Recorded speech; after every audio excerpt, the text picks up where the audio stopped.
اور جانیں ہتھیلی پر رکھ کر خلیج عرب سے امریکہ اور اس کے ہواری ممالک کی مسلح افواج کی واپسی اور فوجی اڈوں کے خاتمے کا مطالبہ کر رہے ہیں تو یہ دہشت گردی نہیں بلکہ حریت اور آزادی کی جنگ ہے جو اس خطے کے عوام کا جائز حق ہے،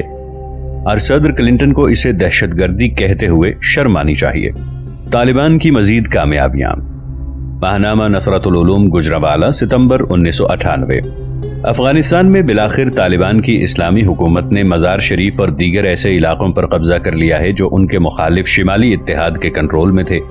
اور جس وقت یہ سطور تحریر کی جا رہی ہیں وادی پنجشیر کے علاوہ پورے افغانستان پر طالبان کا کنٹرول قائم ہو چکا ہے۔ طالبان دینی مدارس کے طلبہ اور اساتذہ پر مشتمل فورس ہے جو جہاد افغانستان کے نتیجے میں روسی افواج کی واپسی کے بعد افغان مجاہدین کی مختلف جماعتوں کی مشترکہ حکومت کی ناکامی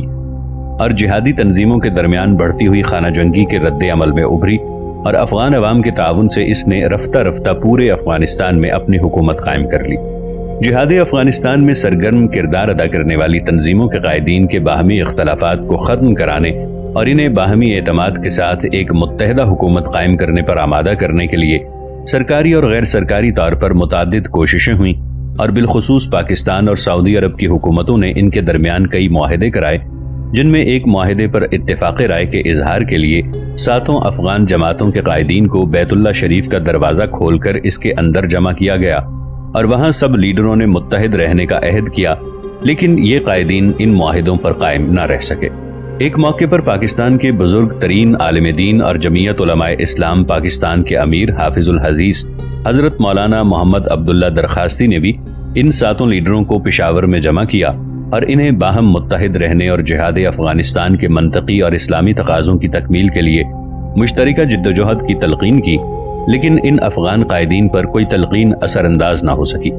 جس کے نتیجے میں افغانستان کے حالات بد سے بدتر ہوتے چلے گئے، اور وہ جہاد افغانستان جس کی بدولت مشرقی یورپ اور وسطی ایشیا کی درجنوں ریاستوں کو آزادی ملی اور جرمنی دوبارہ متحد ہوا، خود اپنی سرزمین پر ان لیڈروں کے منفی طرز عمل نے اسی جہاد افغانستان کے نتائج کو تماشا بنا کر رکھ دیا، جس پر خدا کی بے آواز لاٹھی حرکت میں آئی، اور افغان مجاہدین کی انہی 7 تنظیموں میں شامل دینی مدارس کے طلباء اور اساتذہ نے اپنے اپنے لیڈروں کے خلاف بغاوت کر دی اور باہم متحد ہو کر قندھار سے اصلاح احوال کا آغاز کیا، اور یہ ان درویشوں کے خلوص کا نتیجہ ہے کہ آج افغانستان ان کی قیادت میں نہ صرف ایک بار پھر متحد ہو گیا ہے بلکہ خانہ جنگی اور خلفشار کا خاتمہ ہوا ہے، اور افغان عوام کو امن و سکون کے ساتھ اسلامی نظام کی برکات سے مستفید ہونے کا موقع مل رہا ہے۔ طالبان اپنے سربراہ امیر المؤمنین ملا محمد عمر اخند کی قیادت میں اس عزم پر قائم ہیں کہ وہ جہاد افغانستان کے منطقی تقاضوں کی تکمیل کرتے ہوئے افغانستان میں مکمل اسلامی نظام نافذ کریں گے اور اسے ایک مثالی ریاست بنائیں گے، اور اسی مقصد کے لیے انہوں نے افغانستان کا سرکاری نام امارت اسلامی افغانستان رکھ دیا ہے۔ طالبان کی اسلامی حکومت کو عالمی رائے عامہ اور استعماری قوتوں کی شدید ترین مخالفت اور بین الاقوامی ایجنسیوں کی مسلسل سازشوں کا سامنا ہے، کیونکہ ایک صحیح نظریاتی اور عملی اسلامی ریاست کا وجود ان میں سے کسی کے لیے بھی قابل برداشت نہیں ہے۔ یہی وجہ ہے کہ اقوام متحدہ اور امریکہ سمیت دنیا کے بیشتر ممالک اور عالمی ادارے افغانستان پر مکمل کنٹرول اور مثالی امن و امان کے باوجود طالبان کی اسلامی حکومت کو تسلیم کرنے کے لیے ابھی تک تیار نہیں ہیں، اور ان پر مسلسل دباؤ ڈالا جا رہا ہے کہ وہ اقوام متحدہ اور عالمی اداروں کے پروگرام کو قبول کر کے اسلامی نظام کے عملی اور مکمل نفاذ کے عزم میں لچک پیدا کریں، اور دنیا کی دیگر بہت سی مسلم حکومتوں کی طرح اسلام کے نام کو محض ایک سیاسی نعرے کے طور پر استعمال کرتے ہوئے عالمی برادری کے موجودہ اجتماعی دھارے میں شامل ہو جائیں۔ لیکن طالبان کی حکومت ابھی تک اس دباؤ کا مقابلہ کر رہی ہے اور ایک مکمل اسلامی ریاست کے قیام کے عزم پر پختہ دکھائی دیتی ہے۔ اسی لیے پاکستان کے دینی حلقوں اور سنجیدہ دینی اداروں اور شخصیات بلکہ دنیا بھر کے اسلامی حلقوں کی ذمہ داری ہے کہ وہ طالبان کے اس جائز اصولی اور اسلامی موقف اور عزم کی حمایت کرتے ہوئے انہیں اخلاقی اور سیاسی سپورٹ اور پشت پناہی فراہم کریں تاکہ وہ زیادہ حوصلے اور اعتماد کے ساتھ اپنی منزل کی طرف آگے بڑھ سکیں۔ ان گزارشات کے ساتھ ہم طالبان کی تازہ فتح یابیوں پر انہیں مبارکباد پیش کرتے ہوئے ان کی مکمل کامیابی اور استقامت کے لیے دعا گو ہیں۔ ایرانی سفیر کے طالبان حکومت سے 4 مطالبات۔ 27 ستمبر 1998۔ ابو عمار زاہد الراشدی لکھتے ہیں کہ پاکستان میں ایران کے سفیر جناب مہدی اخنزادہ نے امریکی عزائم کو پاکستان، ایران اور افغانستان کے لیے یکساں طور پر خطرناک قرار دیتے ہوئے تینوں ممالک پر زور دیا ہے کہ وہ مشترکہ حکمت عملی اختیار کریں۔ اس مقصد کے لیے انہوں نے پاکستان اور ایران کے درمیان باہمی مفاہمت و تعاون کی ضرورت اور اہمیت کا ذکر کرتے ہوئے افغانستان میں طالبان کی حکومت کے ساتھ بہتر تعلقات کے لیے 4 تجاویز پیش کی ہیں۔ ہمیں سفیر محترم کی ان تینوں باتوں سے اتفاق ہے۔ اول یہ کہ فی الواقع امریکی عزائم ان تینوں ممالک کے لیے یکساں خطرے کی حیثیت اختیار کر چکے ہیں۔ دوم یہ کہ تینوں ممالک کو اس سلسلے میں مشترکہ حکمت عملی اختیار کرنی چاہیے، اور سوم یہ کہ پاکستان اور ایران کے درمیان اس بارے میں زیادہ سے زیادہ باہمی مفاہمت اور تعاون کی ضرورت ہے۔ مگر طالبان کی حکومت کے ساتھ تعلقات کو بہتر بنانے کے لیے انہوں نے جو مطالبات اور تجاویز پیش کی ہیں وہ ہمارے نزدیک بحث طلب ہیں، اور ہم اس سلسلے میں کچھ معروضات پیش کرنا ضروری سمجھتے ہیں۔ مثلاً ایران کے سفیر محترم نے پہلا مطالبہ یہ کیا ہے کہ طالبان کی حکومت ان ایرانی سفارتکاروں کو غیر مشروط طور پر رہا کر دے جو ان کے بقول مزار شریف پر قبضے کے موقع پر گرفتار کیے گئے تھے۔ اس سلسلے میں جہاں تک ہماری معلومات ہیں، طالبان کی حکومت کا موقف یہ ہے کہ مزار شریف پر قبضے کے موقع پر ایرانی قونصل خانے میں کوئی شخص موجود نہیں تھا اور نہ ہی وہاں سے کسی کو گرفتار کیا گیا ہے۔ تاہم دوسرے مقامات سے کچھ ایرانی شہری حراست میں لیے گئے ہیں اور ان کے ساتھ اسلحے کی ایک بڑی مقدار بھی تحویل میں لے لی گئی ہے، جس کا مطلب یہ ہے کہ وہ طالبان کے خلاف جنگ میں ان کے مخالف شمالی اتحاد کے ساتھ تھے اور وہ جنگی قیدی ہیں۔ ہم سفارتکاروں کی غیر مشروط رہائی کے مطالبے کی تائید کرتے ہیں، لیکن اگر طالبان کا یہ موقف درست ہے تو جنگی قیدیوں کو سفارتکار قرار دے کر ان کی غیر مشروط رہائی کا مطالبہ کرنا سفیر محترم کو زیب نہیں دیتا اور نہ ہی اس کی حمایت کی جا سکتی ہے۔ جناب مہدی اخنزادہ نے طالبان کی حکومت سے دوسرا مطالبہ یہ کیا کہ شمالی اتحاد کی جماعتوں کو افغانستان کی حکومت میں شریک کیا جائے۔ یہ دراصل اس مطالبے کا اعادہ ہے جو دنیا کی مختلف حکومتوں کی طرف سے افغانستان میں وسیع البنیاد حکومت کے قیام کے عنوان سے ایک عرصے سے کیا جا رہا ہے،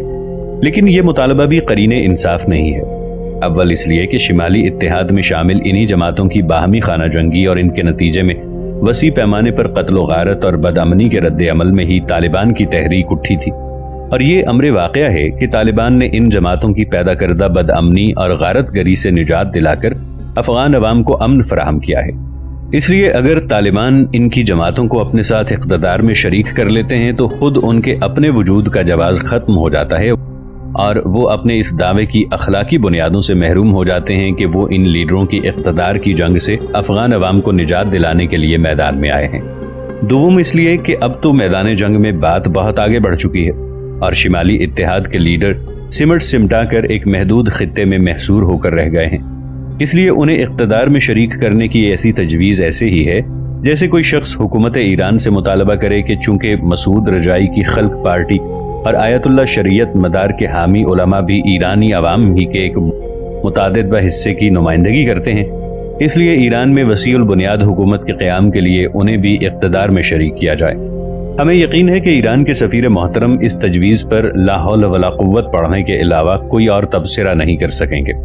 ایرانی سفیر کا تیسرا مطالبہ یہ ہے کہ طالبان کی حکومت افغانستان کے داخلی معاملات میں ان کے بقول سخت گیر اور انتہا پسندانہ طرز عمل کو ختم کر کے متوازن پالیسیاں اختیار کرے۔ طالبان کی داخلی پالیسیوں کے بارے میں اس سے پہلے بھی بعض ایرانی لیڈروں کا یہ تبصرہ سامنے آ چکا ہے کہ طالبان اسلام کی انتہا پسندانہ تعبیر پیش کر رہے ہیں اور اسلام کی یہ تصویر کو خراب کر رہے ہیں،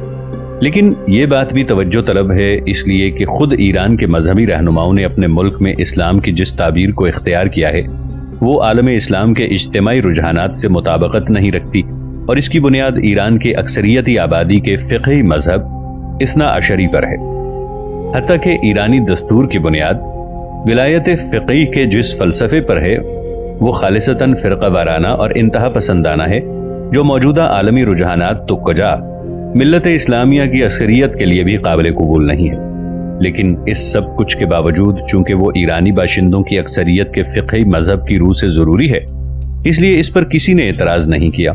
اور ایرانی قوم کا یہ حق تسلیم کر لیا گیا ہے کہ وہ اسلام کی تعبیر اور اسلامی قوانین کے نفاذ میں اپنے اکثریتی مذہب کو بنیاد بنائے، وہ خواہ ان کے علاوہ مسلمانوں کے کسی گروہ کے لیے بھی قابل قبول نہ ہو۔ ہمارا خیال ہے کہ اسی اصول پر ایرانی لیڈروں کو افغان عوام کا بھی یہ حق تسلیم کر لینا چاہیے کہ وہ اپنے ملک میں اسلامی احکام اور قوانین کے نفاذ میں اسی تعبیر کو اختیار کریں جو ان کی اکثریتی آبادی کے فقہی مذہب سے مطابقت رکھتی ہے، اور جس طرح ایران میں دینی معاملات کو طے کرنے میں وہاں کی اکثریتی آبادی کے فقہی مذہب کے علماء فائنل اتھارٹی سمجھے جاتے ہیں، اسی طرح افغانستان میں بھی افغان علماء کا یہ حق تسلیم کیا جائے کہ وہ اپنے فقہی اصولوں کے مطابق دینی اصول و احکام طے کریں گے۔ اس میں کوئی الجھاؤ کی بات نہیں، اور یہ بالکل سادہ اور منطقی اصول ہے کہ ہر مسلم ملک میں اسلامی احکام اور قوانین کی تعبیر و تشریح وہاں کی اکثریتی فقہی مذہب کے مطابق ہو، اور اس میں اسی فقہ کے علماء کو اتھارٹی تسلیم کیا جائے۔ جہاں تک اسلام کی نیک نامی یا بدنامی کا تعلق ہے تو اس سلسلے میں کسی کو پریشان ہونے کی ضرورت نہیں ہے، یہ مقابلے کا میدان ہے۔ اگر طالبان کی حکومت اپنے دعووں کے مطابق افغان عوام کو امن اور خوشحالی کی منزل سے ہمکنار کرنے میں کامیاب ہو جاتی ہے تو یہی وقتی طور پر بدنامی کا باعث بننے والی سخت پالیسیاں اپنے نتائج کے لحاظ سے باقی دنیا کے لیے بھی قابل تقلید بن سکتی ہیں، اور اگر خدا نخواستہ طالبان اپنے دعووں کو عملی جامہ نہ پہنا سکے تو تاریخ کے عجائب گھر میں ابھی بہت سے خانے خالی ہیں، کسی ایک میں وہ بھی فٹ ہو جائیں گے۔ لیکن اس کا فیصلہ ہونے میں ابھی کچھ وقت درکار ہے جس کا سب کو حوصلے کے ساتھ انتظار کرنا چاہیے۔ جناب مہدی اخندزادہ نے طالبان کی حکومت سے چوتھا مطالبہ یہ کیا کہ وہ بین الاقوامی اصولوں اور ضابطوں کو قبول کریں اور ان کی پابندی کریں۔ سچی بات یہ ہے کہ ہمیں ایرانی سفیر کے اس مطالبے پر سب سے زیادہ تعجب ہوا ہے، کیونکہ ایک نظریاتی مذہبی حکومت کے نمائندے کی حیثیت سے ان سے کسی بھی درجے میں اس مطالبے کی توقع نہیں کی جا سکتی تھی، اس لیے کہ وہ مروجہ بین الاقوامی اصولوں اور ضابطوں کے فریم ورک کو اچھی طرح جانتے ہیں کہ ان کی بنیاد مغرب کے سیکولر فلسفے اور اقوام متحدہ کے چارٹر پر ہے جسے اسلامی تعلیمات قبول نہیں کرتی، اور کسی بھی ملک میں اسلامی نظام کے مکمل نفاذ کا دعویٰ رکھنے والی حکومت کے لیے یہ ممکن ہی نہیں ہے کہ وہ موجودہ بین الاقوامی ضابطوں اور اصولوں کی پابندی قبول کرتے ہوئے اسلام کی مکمل عملداری کے پروگرام پر عمل کر سکے، اور اگر کوئی مسلم حکومت اس کا دعویٰ رکھتی ہے تو وہ ان دونوں میں سے کسی ایک کے ساتھ ضرور منافقت کر رہی ہے۔ اب تو اس سلسلے میں کوئی ابہام باقی نہیں رہا کہ موجودہ عالمی سٹرکچر اور اسلام آمنے سامنے کھڑے ہیں اور اگلی صدی کی قیادت سنبھالنے کے لیے ایک دوسرے سے نبرد آزما ہے۔ ان میں مفاہمت و مصالحت کا کوئی امکان باقی نہیں رہا، اور اب یہ فیصلہ میدان میں ہی ہوگا کہ اگلی صدی میں انسانی سوسائٹی کی قیادت اسلام اور موجودہ عالمی نظام میں سے کس نے کرنی ہے۔ اس لیے اگر اس فضا میں کوئی شخص کسی اسلامی حکومت یا تحریک کو مروجہ بین الاقوامی ضابطوں اور اصولوں کی پابندی کی تلقین کرتا ہے تو یوں لگتا ہے جیسے وہ میدان جنگ میں اسلام کو کفر کے سامنے ہتھیار ڈال دینے کا مشورہ دے رہا ہو۔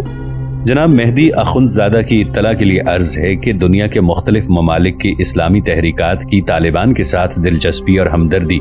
صرف اس وجہ سے ہے کہ طالبان کی حکومت اپنے ملک میں مکمل اسلامی نظام کے نفاذ کی دعوے دار ہے اور اس کی راہ میں رکاوٹ بننے والے بین الاقوامی ضابطوں اور قوانین کو قبول نہیں کر رہی۔